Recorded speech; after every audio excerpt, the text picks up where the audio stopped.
السلام علیکم ورحمۃ اللہ وبرکاتہ۔ آپ کا دادا آپ کے لیے ایک نئی اسٹوری لے کر حاضر ہو گیا۔ امید ہے آپ سب لوگوں کو یہ کہانی پسند آئے۔ یہ واقعہ تقریباً 2022 کا ہے، جب میں والٹن ایئرپورٹ لاہور پر ایک ایویشن کمپنی میں ایز اے سینئر ٹیکنیشین ملازم تھا۔ وہاں پر اور بھی 5-6 ایویشن کمپنیاں اور بھی تھیں۔ اس ایریا کافی بڑا ایریا تھا یہ، وہاں پہ کافی بڑے بڑے درخت بھی لگے ہوتے تھے۔ تو کچھ درخت تو ایسے تھے جو وہاں پہ 30-40 فٹ کے اونچے تھے، اور وہ کافی تقریباً میرے خیال میں کئی 70-80 سال 100 سال کے بھی درخت لگے ہوئے تھے۔ ان میں کچھ درخت ایسے تھے جو سوکھ گئے ہوئے تھے۔ کچھ کمپنیاں کچھ عرصے کے بند ہو جانے کی وجہ سے وہاں پر ان درختوں کو کوئی پانی وغیرہ یا کوئی گڈی نہیں کر سکا، اور ان کی دیکھ بھال نہیں کر سکا، اور وہ درخت اتنے بڑے تھے کہ وہ بغیر پانی کی وجہ سے وہ سوکھ گئے تھے۔ ان کی ہائٹ کافی تقریباً 60-70 فٹ اونچے درخت تھے۔ ان میں سے ایک درخت ایسا تھا جس پہ تقریباً وہ ٹورنامنٹ تھا، اس کے اوپر کوئی پتے کوئی شاخیں کچھ نہیں تھی، لیکن اس کی ہائٹ کافی تھی، اونچائی پہ تھا۔ وہاں پر ایک چیل نے گھونسلہ بنایا ہوا تھا، اور اس نے گھونسلہ میں یقیناً اس کے بچے بھی ہوں گے۔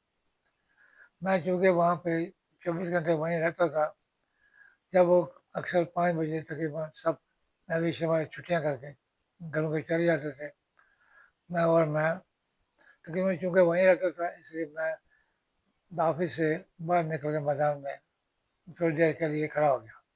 یہ تقریباً مغرب کے ٹائم ہونے والا تھا۔ میں نے دیکھا کہ ایک چیز ہاتھ میں طوطے کا بچہ لیے ہوئے وہ وہاں منڈرا رہی ہے، اور دوسری چیلیں اس کی اور بھی چیلیں تھیں وہاں پہ، وہ 4-5 چیلیں اس کو جھپٹا مار رہی تھیں، اسے وہ چھیننے کی کوشش کر رہی تھی طوطے کے بچے کو۔ طوطا کا بچہ جو ہے وہ مستقل اپنی آوازیں نکال رہا تھا، اور وہ کبھی چیل اپنے گھونسلے کی طرف جانے کی کوشش کر رہی تھی کہ تاکہ وہ بچے کو لے کے طوطے کے بچے کو لے کے اپنے گھونسلے پہ چلی جائے، اور وہ اپنے بچوں کو وہاں پہ کھلا دے اس کو۔ اور باقی دوسری چیلیں تھیں وہ اس کو چھیننے کی کوشش کر رہی تھیں، اور وہ مشکل طوطا کا بچہ جو ہے وہ مشکل بڑے جہاز چیخا مار رہا تھا۔ اتفاق سے وہ چیل وہاں پہ اپنے گھونسلے میں پہنچنے میں کامیاب ہوگی۔ وہ جیسے پہنچ گئی، میں دیکھ رہا تھا، میں نے دیکھا اب وہ بچہ طوطے کا بچہ جو ہے وہ اس کو ظاہر ہے وہ وہاں پکڑ کے کھا جائے گی، اب وہ اپنے گھونسلے پہنچ گئی۔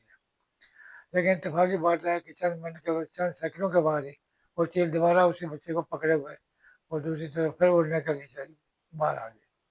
اڑ رہی تھی، پھر دوسری چیزیں جو ہیں وہ پھر اس کے پیچھے پڑ گئیں، اور اس کو طوطے کے بچے کو چھیننے کی کوشش کر دی۔ اسی جھپٹا میں چھینا جھپٹی میں وہ طوطے کا بچہ وہاں سے اوپر ہائٹ سے نیچے گر گیا۔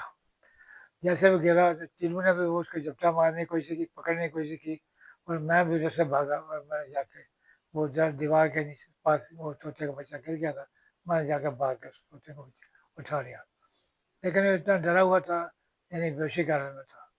میں نے اس کو اڑا کے آویز میں اس کو پانی پلایا، لیکن وہ ہوش میں نہ آ سکا۔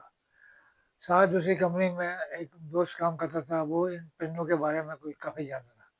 اس کو میں نے فون کیا، میں نے کہا بھائی یار یہ بتائیں کس طرح طوطے کا یہ مسئلہ ہوا ہے اور وہ بیہوشی کی حالت میں ہے۔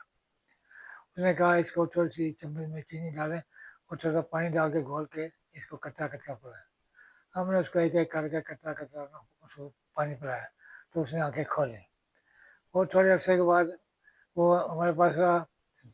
دن بھر ایسے ہی گھومتا تھا وہ کمروں میں، اور وہ زیادہ اڑ نہیں سکتا تھا۔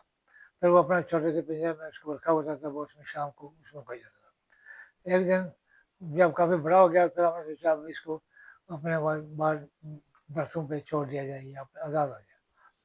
جب ہم نے اس کو اڑایا تو وہ اڑ کے جا کے درخت پہ جا کے بیٹھ گیا، لیکن اس کو ابھی پراپر اڑنا نہیں آتا تھا، اور پراپر سے سیکھا ہوا نہیں تھا، وہ چھوٹا ہی تھا، تو اس کو وہ سمجھ نہیں آ رہی تھی، وہ وہیں رات کو ادھر بیٹھا رہا۔ پھر ہم نے سوچا کہ اس کو واپس اتارا جائے،